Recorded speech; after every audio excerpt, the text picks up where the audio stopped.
Welcome to Leading with Empathy and Allyship, where we have deep, real conversations about allyship, about how we can be more inclusive leaders in our workplaces and communities. I'm Melinda Briana Epler, the founder and CEO of Change Catalyst, where we build inclusive innovation through training, consulting, and events.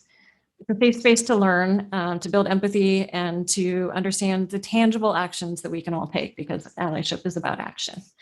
So this is a special summer season where we talk about some of our most requested topics and answer any questions you all have from our live audience here. So today's topic is why empathy and allyship matter in the workplace. So I'm going to talk about the role of allyship within diversity, equity, and inclusion.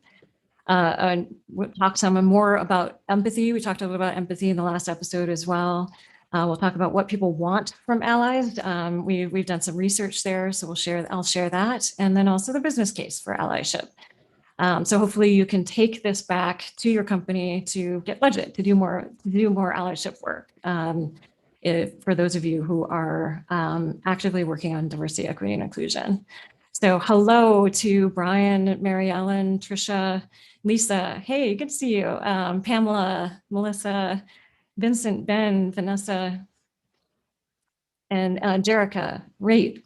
Thank you for introducing yourselves. Just briefly to describe myself for anybody who is blind or low vision or on the phone or listening to the podcast. I'm a white woman with long red hair, getting longer and longer in COVID, but I'm going to get a cut soon, I think. Wearing a white shirt with some turquoise flower pattern and black and white glasses. So again, thank you so much to First Tech Federal Credit Union for sponsoring this episode. And on screen, we do have two ASL interpreters who will be tag teaming today. Thank you to Interpreter Now for our ongoing partnership there. Really appreciate them. And also, this is being live captioned by Maggie at White Coat Captioning. So if you don't see the captioning, you want to turn it on, just go to the bottom of your screen and click live caption, closed caption, and you should be able to change the settings there as well. You can also use the Q&A function if you have specific questions. I will definitely leave time for questions at the end and may answer some questions along the way as well if you have them. So try to use the Q&A function so I can find them easily, because there's a lot to juggle myself here. And thank you to the team, Juliet and Renzo and Araya and Emily and all the folks from Change Catalyst that are working behind the scenes. They're also in the chat, so if you have questions for them around the technical side, please do ask as well. Okay, I'm going to share my screen. And so when I do this, ASL interpreters may or may not stay on screen. Just toggle your view if you don't see them on screen.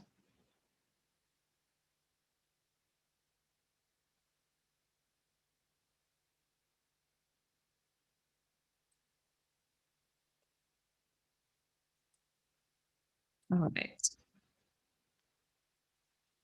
So you all know who I am. I'm Melinda Briana Epler. I'm the founder and CEO of Change Catalyst. And you can find me on Twitter at Briana Epler or on Instagram at Change Catalysts with an S at the end. And I'm also on LinkedIn. I've spent my life really cultivating the skills and experience to create behavior change and change organizational culture. That's what I do. So for the last 8 years, I've really been doing that work specifically in diversity, equity, and inclusion. And yeah, 8 years. So I do have a big announcement before I go deep into the subject. I'm really excited about this. So my book, How to Be an Ally, is now available for pre-order. So please do check it out. Thank you, Michelle. I've been thinking about this since 2015 or so. I've been writing for the last 2.5 years. So it's a big deal for me, and I'm really excited. I can't wait to be out in the world, giving people actionable steps they can take to be a better ally. It's really going deep into what you can do as an ally and how you can make a difference in your workplace, in your industry. So please do, and it's with McGraw-Hill, my publisher. They've been amazing. Thank you all for your comments. Please pre-order it if you're able to. It does make a huge difference apparently in the book's success, the more pre-orders there are. So I didn't know that.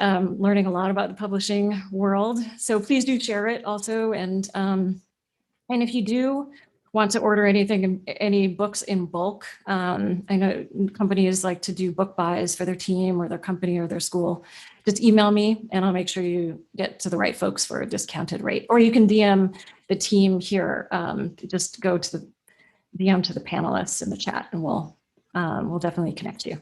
Okay, so ally.cc/book. There you can pre-order.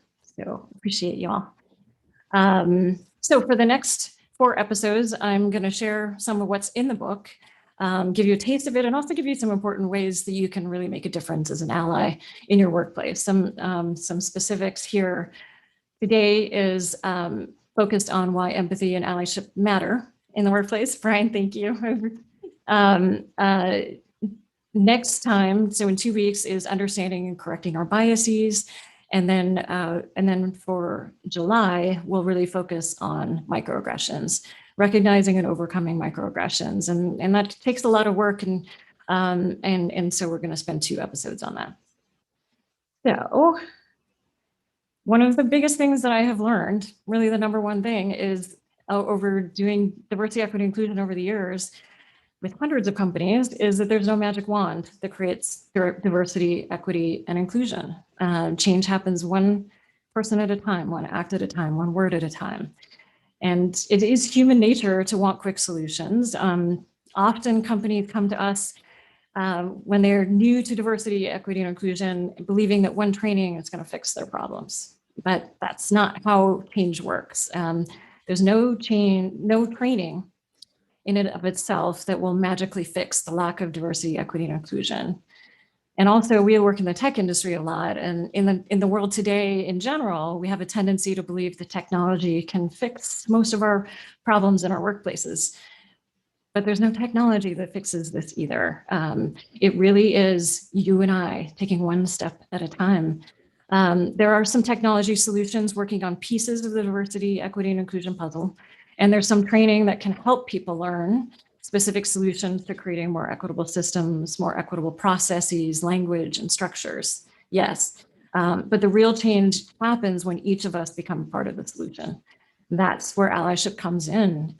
It's you and me leading with empathy, changing how we do what we do, how we make people feel, working together to recognize and correct deep imbalances in opportunity that began centuries ago, began 500 years ago in this country, in the United States. And it really takes a critical mass of allies to fundamentally shift all of diversity, equity, and inclusion.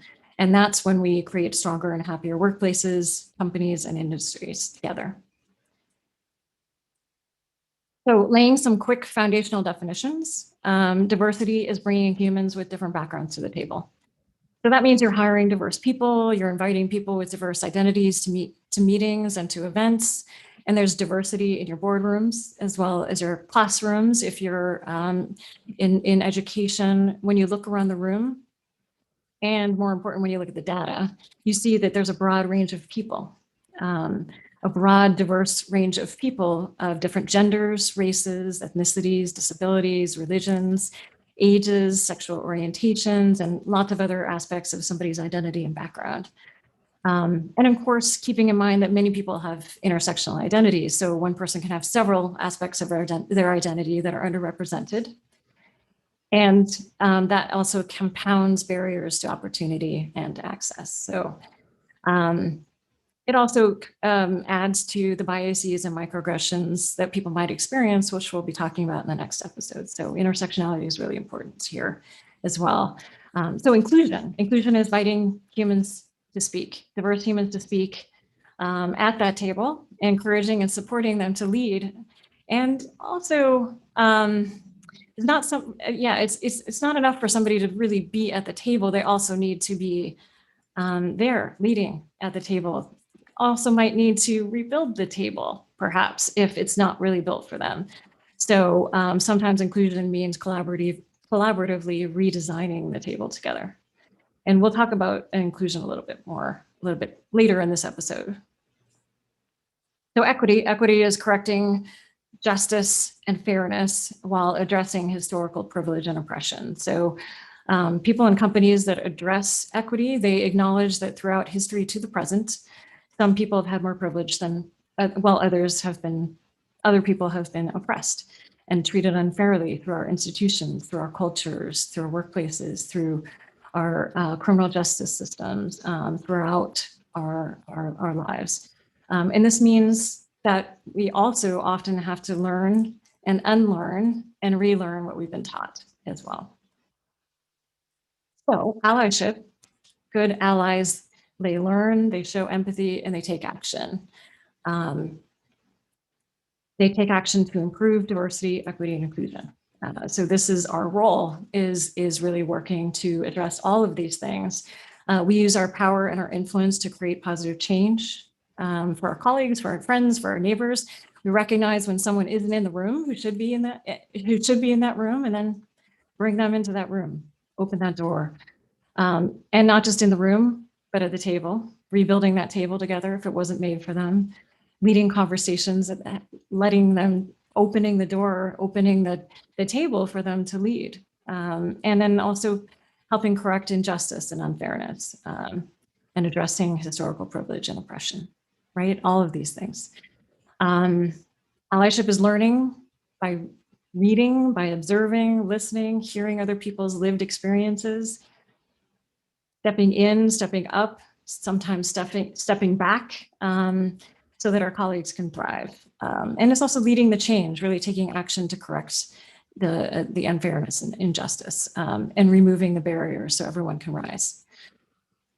So there are many terms out there that go hand in hand with allyship. A lot of people will say that, some people will say that we need to go beyond allyship to being comrades, collaborators, co-conspirators, accomplices, and advocates. There's a lot of terms out there, and to me, they're all, the term is not as important as the action, right? All of these to me are forms of allyship, and each one is important. The most important thing is that this is not passive, it's active. Allies aren't bystanders, allies do the work. So in terms of learning, and y'all help me if there's anything else this month, but there's a lot in June. We're just starting June here, Pride Month, celebrating LGBTQIA rights, and honoring the Stonewall riots 52 years ago on June 28th, 1969. Which was a catalyst for the gay rights movement, and led by several amazing people, including Marsha P. Johnson, who was a black trans woman, and also Sylvia Rivera, a Latina trans woman, was also a leader in the movement. So really important to recognize that people's intersectional identities and that history there. Lots more to learn if you don't know. So please go into each of these. Juneteenth is on the 19th, honoring the day in 1965 in Galveston, Texas, where the Union Army finally freed Black people who were enslaved 2.5 years after the Emancipation Proclamation was signed. Loving Day on June 12th is the anniversary of the 1967 US Supreme Court decision, which struck down laws against interracial marriage. And of course, I'm very grateful for this and all of these things, actually. Indian Citizenship Act of 1924 is also celebrated here in June, where Native Indigenous people were granted citizenship in the US, though many people weren't able to vote until much later, until 33 years later. Which all of that is kind of ridiculous, right? When you were on their land, and they shouldn't have to fight for citizenship, but there it is. That is oppression. Caribbean Heritage Month and Puerto Rican Day also this month. And then also Helen Keller's birthday is on June 27th as well. So it's an important month for many people, and a good opportunity to really learn and learn why all of these things are important for our friends and neighbors and colleagues, and then again, go beyond learning to showing empathy and taking action. So the image here is, it's for those of you who aren't able to see it, it is a thought bubble with lots of different words in it, of how people describe allies. So while allyship can feel complex sometimes, and we can get overwhelmed with all the different things that we can do, must do, should do, above all, people describe good allies to be trustworthy, helpful, honest, supportive, loyal, caring, kind, good listeners, all of these things that we all do, and we have this in us. It's kind of being a good human, being a good, I would describe this as being a good parent, being a good partner, a good neighbor, a good colleague. People describe good allies as being caring and honest and trustworthy. A large and growing body of data also shows that, while there's a business case for diversity, equity, inclusion, which we all know, most of us know, the business case, it shows that diverse and inclusive teams are more productive, more profitable, more innovative. We'll share a couple of resources following this episode when it comes out on video and podcast. That as the research deepens, it's also becoming clear that happiness and well-being are the key components of what produces those business outcomes.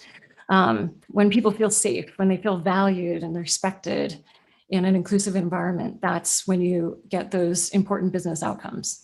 So as allies, you and I, we have a key role in this. We can impact that culture and make a difference for our colleagues, one action at a time. So some research that we have done on allyship at Change Catalyst, looking at what people want from allies, we found 17 different themes and in our research over the years. And then when people are actually asked to prioritize those, overwhelmingly, people want their allies to trust me, give me confidence and courage, and mentor me. And then followed by recommend me for an opportunity and take an action when somebody says or does something harmful to me. So that intervention. Women most frequently want allies to give them confidence and courage, where men prioritize trust, generally. People who are non-binary prioritize mentorship and recommendations for new opportunities. And then something else that's interesting that we found is that when somebody has experienced discrimination in their career, their allyship priorities shift. They want allies to help build their confidence and to take action when somebody says or does something harmful.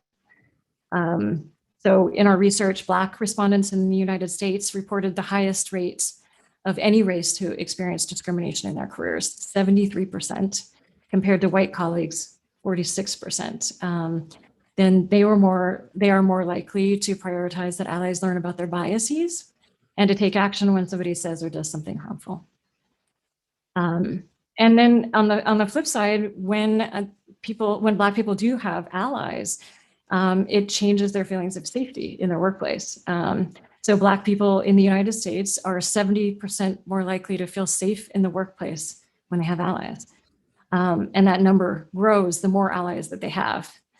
And rates of workplace safety and belonging are very low for people with disabilities, people who are Indigenous, Black, Latinx, non-binary, and people from MENA, from the MENA region. Indigenous people and people who are LGBTQIA+ generally want allies to take action when somebody does or says something harmful. People with disabilities also, they want allies to trust them and take action when somebody says or does something harmful to them. So we'll talk about that in our microaggression session a bit. And then, also immigrants and recent immigrants and people with disabilities also prioritize better understanding their identity. So, there's something important there too. So we broke this out in a lot of different ways in our upcoming allyship report too. So when that comes out, we'll share a lot more detail. Stay tuned for that. For those of you who are interested in all 17, how allies want people to help them. So the next on the list is amplify my voice or ideas, recognize my work or my accomplishments, educate themselves to better understand me or my identity, check in, listen to me, ensure I am paid and promoted fairly, learn about biases, hire me, help create a culture where I belong, advocate for change in my company, publicly protest, hire more people like me, and donate to programs. So those at the bottom there are pretty significantly lower than the top. And I do want to take a moment to reflect on that, because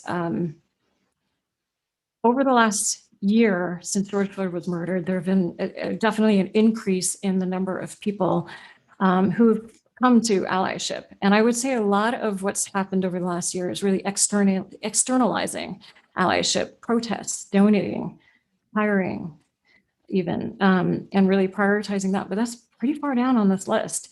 So what we see is that people want us to do the internal work, the harder work, often the personal work, often the harder work, so that we put our trust in people. We support them, we lift them up, we boost their confidence.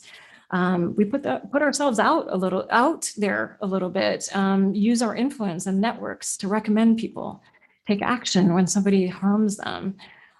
We often gravitate toward the easy external stuff, but it's often the more difficult internal stuff that makes a bigger difference to people. It's really, a lot of this is how you make people feel. Maya Angelou said, I've learned that people will forget what you said, people will forget what you did, but people will never forget how you made them feel. And most of these are the top, that rise to the top are about how you make somebody feel. So some data here, 91% of people feel that allies have been valuable in their career. People with 2 or more allies are twice as likely to be satisfied with their job. Twice as likely.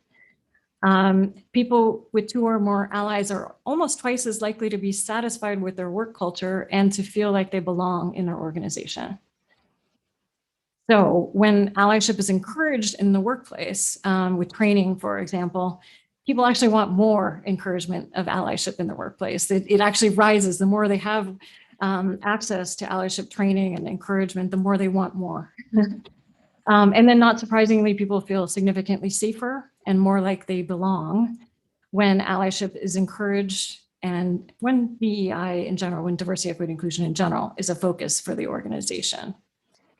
And then one last statistic here is people with 2 or more allies are also 41% more likely to feel safe in their workplace. So allyship makes business sense as well as obviously makes human sense. So show empathy.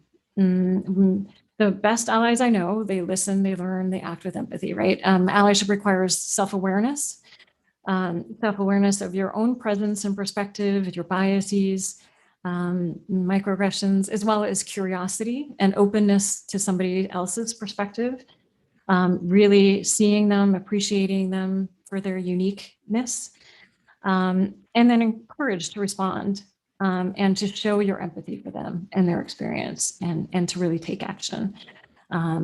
In season 2, Kate Johnson, who's the president of Microsoft US, said that empathy is a superpower and is the common denominator for leaders and individual contributors in a successful organization and one that's high performing.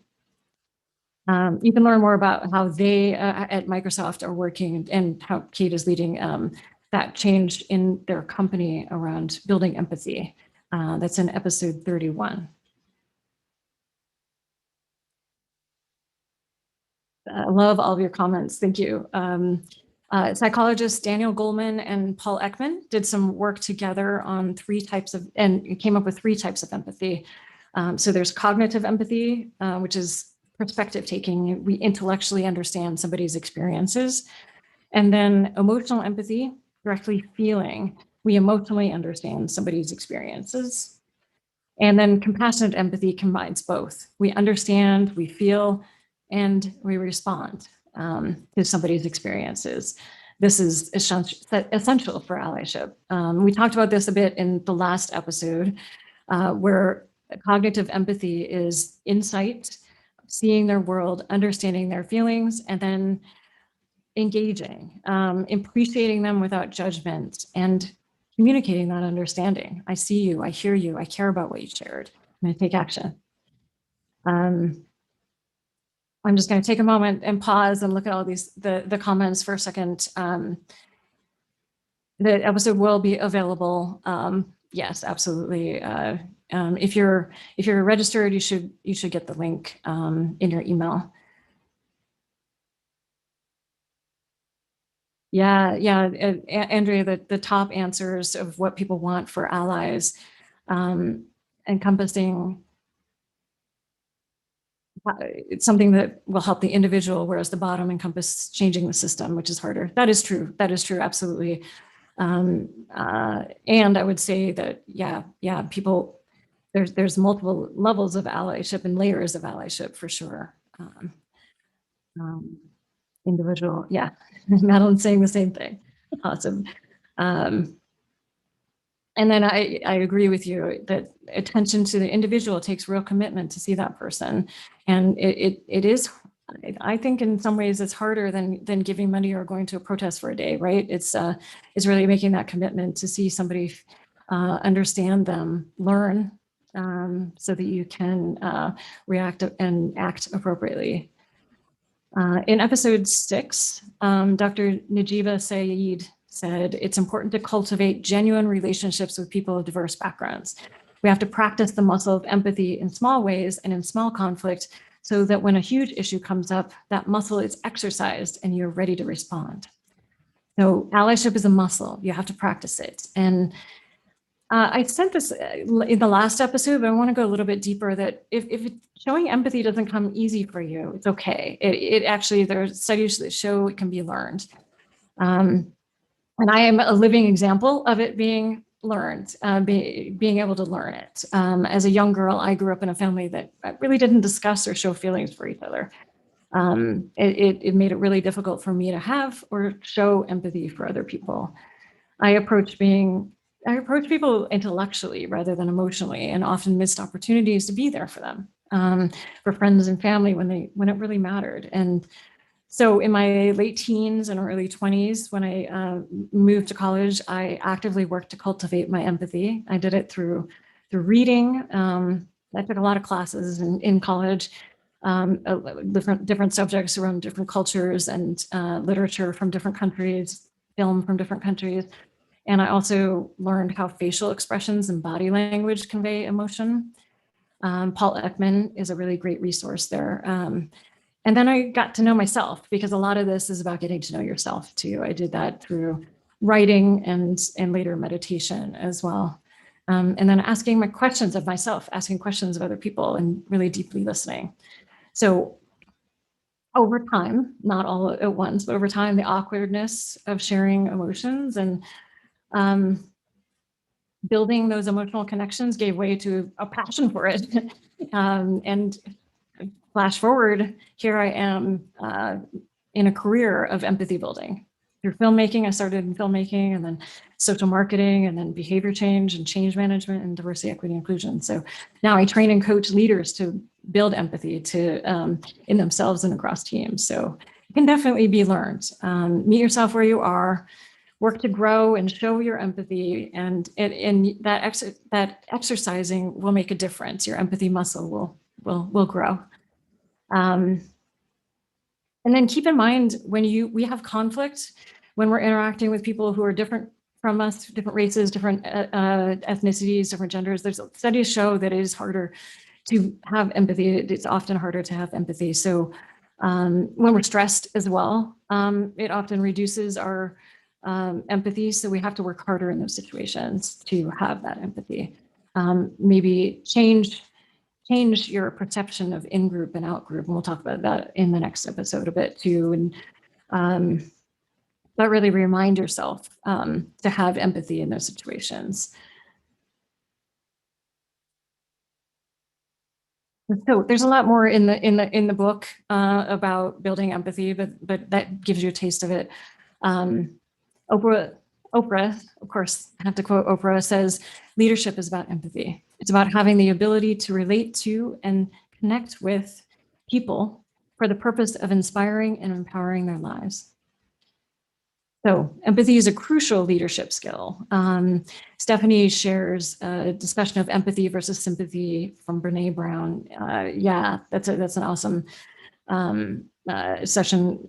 So we'll share that in our resources as well. Thank you, Stephanie. Yeah, empathy is a crucial leadership skill, and more so. People with empathetic colleagues and leaders report more effective collaboration and creativity, higher team morale, better performance. This is the business case, right?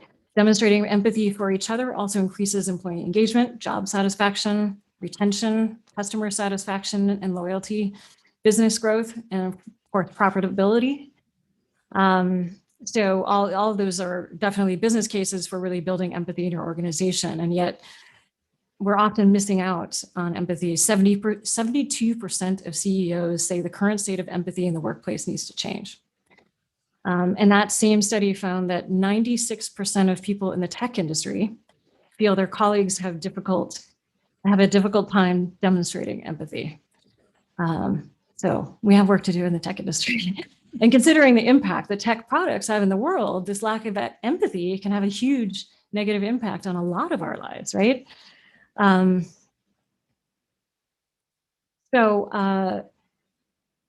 that focus on inclusion along with diversity programs, they benefit more for that business case, right? And it really, this is our at Change Catalyst, we call these the stages of inclusion. It's our framework based on years of doing this work, interviewing diversity, equity, inclusion professionals, analyzing the research. We came up with the stages of inclusion here. So it really begins with stage one. I feel welcome walking in the door. And then stage two, I feel safe to be who I am and to share my ideas and experiences. Stage three, I'm engaged with my team and actively contributing to our successes. Stage four, I'm committed to being here for a while. The company is also committed to me as well. And then stage five, I belong here. I'm valued for my unique experiences and can become who I want to be here. It's a continuum. People slide up and down depending on their experiences at any given time. And many companies focus on stage one. I feel welcome. They're really bringing diverse people in the door. But if you're not working on making them feel safe once they get there, it can become a revolving door, right? So we as allies have a role in each of these stages. Little things we can do in our daily interactions can make a big difference in how somebody feels along the path of inclusion. So I'll just share a few here, and then we'll jump to questions. So if you have questions, please do put them in the Q&A. So welcoming, stage one, I feel welcome to walk in the door. The company website, messaging, vision, all that the values resonate with me. People seem to care about my presence. And you all please feel free to add to this if you have other things that you're doing to help make people feel welcome. Please do add in the chat. So I have a good experience in the hiring process, and the onboarding process speaks to my needs. Yeah, how are you making people feel welcome in your words, in your emails, in your Slack conversations or your internet conversations, and in person as well? Yeah, having an ERG where they know they can go somewhere where they feel like they belong, right? Giving women the floor in meetings. Yeah, I think that kind of goes into, yeah, welcoming and also engagement as well. Julie says, learning a few signs or words in another language relevant to new hires or current employees who are multilingual. Ah, interesting. Yeah, yeah, yeah. So some questions to think about here. How are you making people feel welcome? How are you showing you care about them? How are you helping people when they first come on board, when they first come to the company? How are you helping them integrate and learn about the culture and the benefits um, and helping them navigate, and then helping in the hiring process. Are you helping in the hiring process for it to become more inclusive? Are you making changes there? Yeah. So 2, I feel safe. So I feel safe to be who I am, share my ideas and experiences. I don't have to cover parts of my identity. I don't have to code switch. I'm not harassed or bullied. I don't face regular microaggressions. And if I do face any of these, I know where to report them. And I'm confident that appropriate action will be taken if I do report them. So lots of research here around psychological safety, and it's the foundation for inclusion. Without safety, you can't get to full engagement, commitment, and belonging, right? It's the building block. So social scientist Amy Edmondson has done a lot of work on psychological safety. She says it's a climate in which people are comfortable expressing and being themselves. That's where it starts, right? So I can express and be myself. I can take risks. I can make mistakes and share concerns. But you need this for innovation, right? I feel confident to speak up. My colleagues value my unique skills and talents. My colleagues trust and respect me. Yeah.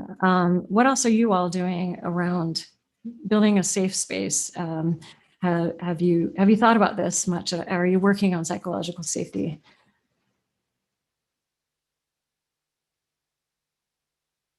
I think Brian, I think you said this for the last one, but I do think recognizing people for their ideas and not letting others take them as their own, that actually goes into safety, right? I'm safe to express my ideas knowing that I'm going to have attribution, right? Yeah, yeah. Anonymous surveys, yeah. Thanks, Kevin. Leva says being patiently open when people don't have the same communication style. Yeah, absolutely. And that cultural intelligence that a couple of you hit on, that Leva you hit on, and then also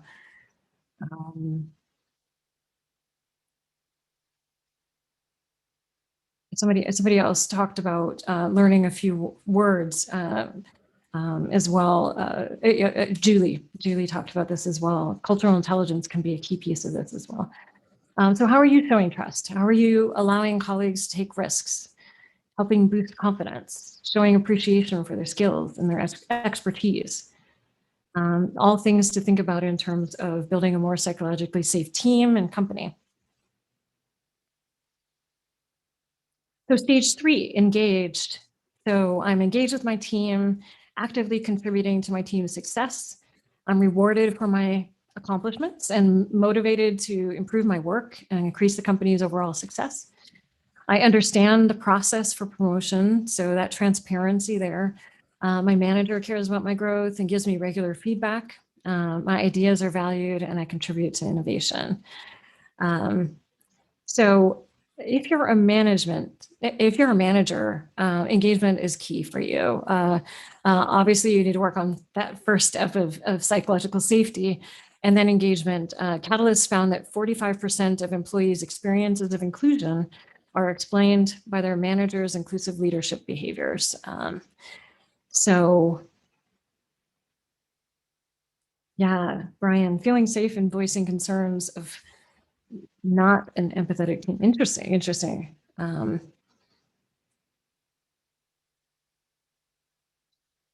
Yeah, Brian says, I hear from women who speak on our allyship calls that they have to pick their battles when pushing back on management where microaggressions occur. Yeah, absolutely. Just going back to psychological safety for a minute is, yeah, a lot of us have to pick our battles because it takes a lot of energy and some professional risk as well sometimes. So yeah, appreciate that. Engagement. So Julie says regular check-ins. Brian says middle management is the sweet spot for culture to change, for the culture to change. Yeah, absolutely.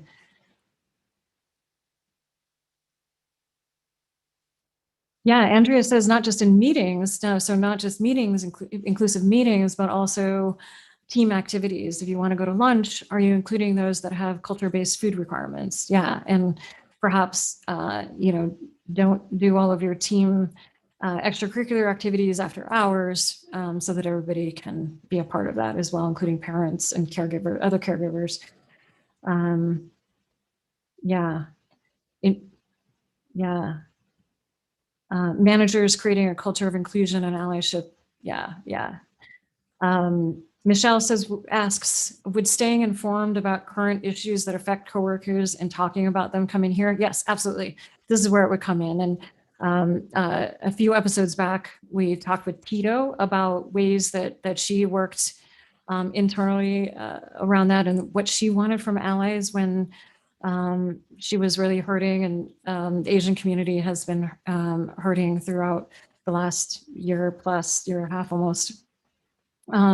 So I encourage you to listen to that episode if you haven't yet too, and kind of see what she wanted, because there's a lot of good stuff there. Yeah. So questions to ask yourself around engagement are you helping people grow in their career? Are you showing that you care about your colleagues' well-being? And Michelle, that was a perfect example. Are you helping meetings become more inclusive? Are you helping events become more inclusive? Can your colleagues rely on you for doing what you say you're going to do? And are you really communicating transparently, so that people, again, can rely on you and know what's happening, knowing what's happening with the project, knowing, yeah. Great. Thank you all for your contributions here. Appreciate it. Step 4, I am committed. So managers and leadership teams have a big role here. The more you get, the further you get, the more management and leadership really do need to step up. So those of you who are leaders and managers, really take note of commitment and belonging, all of it, but especially as it gets further along in the stages of inclusion. I'm committed to being at this company for a while, and my company is committed to me. Leadership cares about me and my growth. I have opportunities to become a leader myself. I'm fairly compensated and promoted. I contribute to my colleagues' success and our company culture overall through mentorship, sponsorship, and other ways. So I have opportunities to lead. My leadership cares about me. Our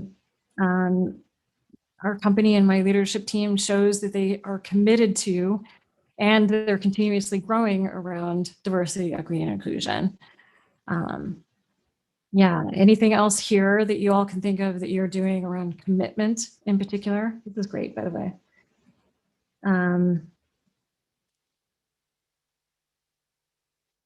Jerica asks, do we trust that HR is managing pay fairly? Do we actually push for this level of allyship and commitment to employees? I would say, trust is a hard word, but I would say ask them. Are they doing pay equity audits and promotion equity audits?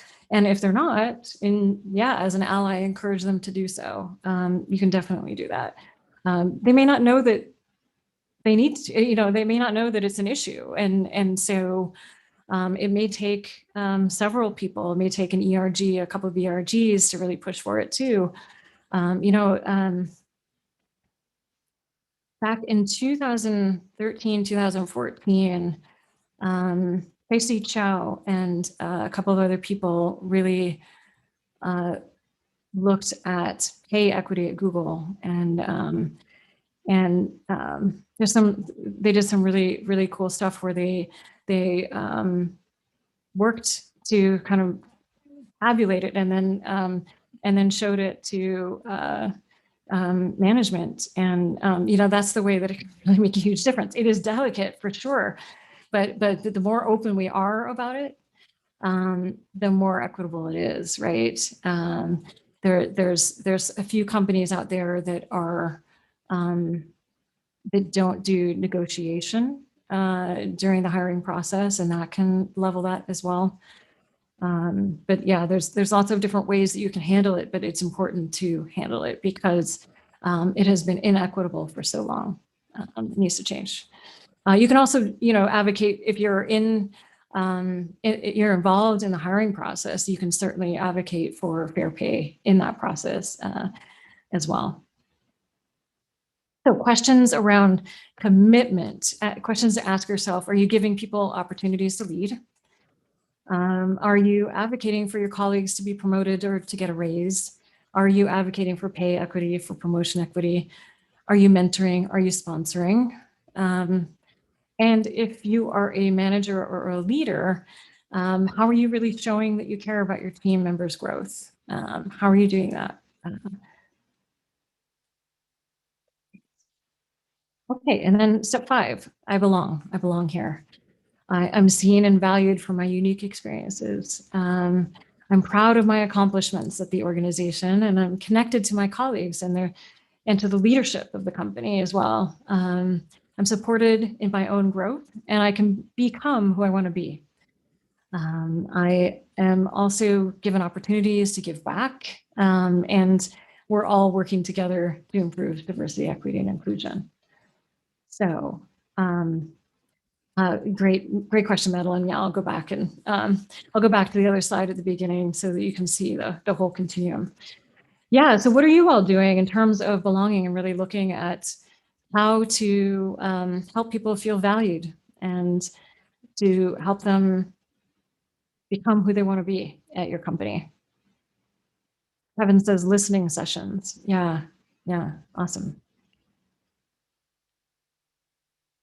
Anything else? Allyship groups. Oh, that's great.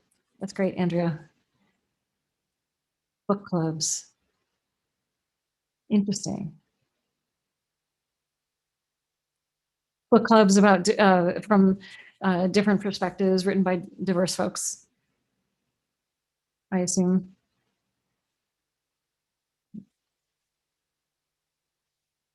Yeah, please feel free to add. Yeah, working with our HR team for D&I metrics. Yeah, more mentoring. Absolutely, Crystal. And Andrea says yes. Book clubs with the allyship groups. Oh, that's cool. That's great.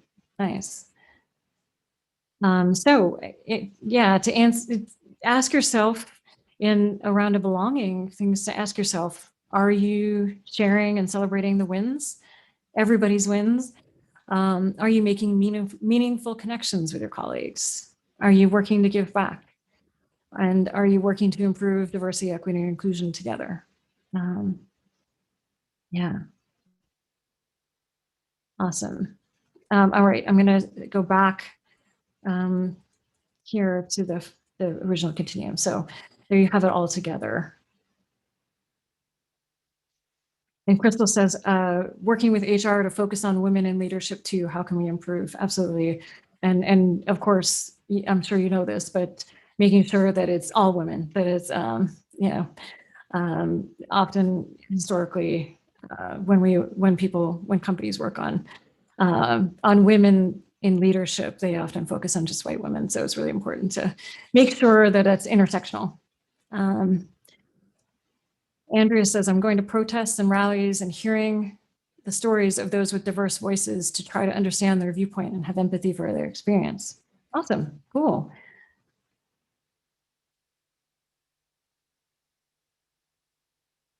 This is great. Douglas says, ask people in one-on-ones, how would you rank your current project for being a good fit for you on a scale of 1 to 10? Ah, that's really cool. Yeah, because then you can, and then ask them why they ranked it low or high. And in the cases where the score is low, offer some initial thoughts on how you can advocate or change the situation for the better. Yeah, absolutely. Sometimes people are not on the right right projects or the right teams even for their personal growth and well-being. That's a great question to ask to kind of get at that. And and find some solutions. That's really cool. Thanks for sharing. Madeline sharing a quote from Mahatma Gandhi. Culture of the mind must be subservient to the heart. Very relevant to the point of empathy. Yeah. And Leva is writing to state representatives about workplace issues like childcare. Fantastic. Yeah, actually, the EEOC, for those of you in the US, the EEOC is a good resource too. For advocating as well. They're doing a lot of great work. Okay. So I'm going to just pull down the slides here, but actually I'll just leave up the slides for a minute and kind of talk through the last two here. So one is, in case you joined late, the pre-order is now available for my new book. It comes out September 14th, and please pre-order if you are so willing and are able to, and share this as well. And again, if you want to do a bulk order, just reach out to us and I'll make sure that you get in touch with the right folks to get the bulk discount. Yeah, it matters. It makes a big difference in the long-term success of the book, this pre-order time. So thank you. And I'm not good at self-promotion, so thank you also for, yeah, thank you. Renzo just put a link in the chat, so appreciate you all. And just a reminder of what's coming up next. So in 2 weeks, we have understanding and correcting our biases. And then July will be really focused on microaggressions, and we'll go deep into the different types of microaggressions and how to interrupt them in yourselves. And then also we'll talk about some micro intervention strategies and solutions there. Okay, I'm going to take the slides down, and we just have a couple more minutes if anybody does have questions or thoughts that they want to share.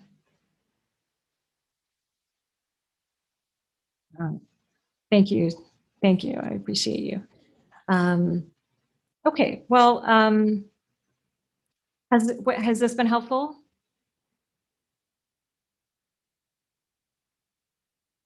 Yes, definitely. Okay, cool. Awesome. Yeah. Okay, great. I'll try to keep sharing the data, because I know for some of you, it's really important to make the business case for some of this stuff too. And thank you, Douglas. And also the individual actions that you can take, as well as what you can take in your company. So trying to continue to do kind of all of those things because I know you all kind of have different hats here. Okay, cool. And Julie, you're welcome. Yeah, ASL interpretation and closed captioning is something that we have done since the very beginning. And I think it's really important, and always happy to connect anybody who wants to investigate that to our interpreters, our partners there. So, so my question to you all, leaving here, is what will you do differently? What action will you take after hearing all the things that we talked about today? What action will you take? And then we will see you in 2 weeks for our next show. Again, thank you to First Tech Federal Credit Union and Interpreter Now for their partnership. Really appreciate them. Couldn't do this without them. And please do share this. Share with your colleagues. You can find all of our previous episodes at ally.cc. And then find this episode on your favorite podcast platform or YouTube and like it and subscribe. That helps us too. So appreciate you all. Have an amazing week, and we'll see you in 2 weeks.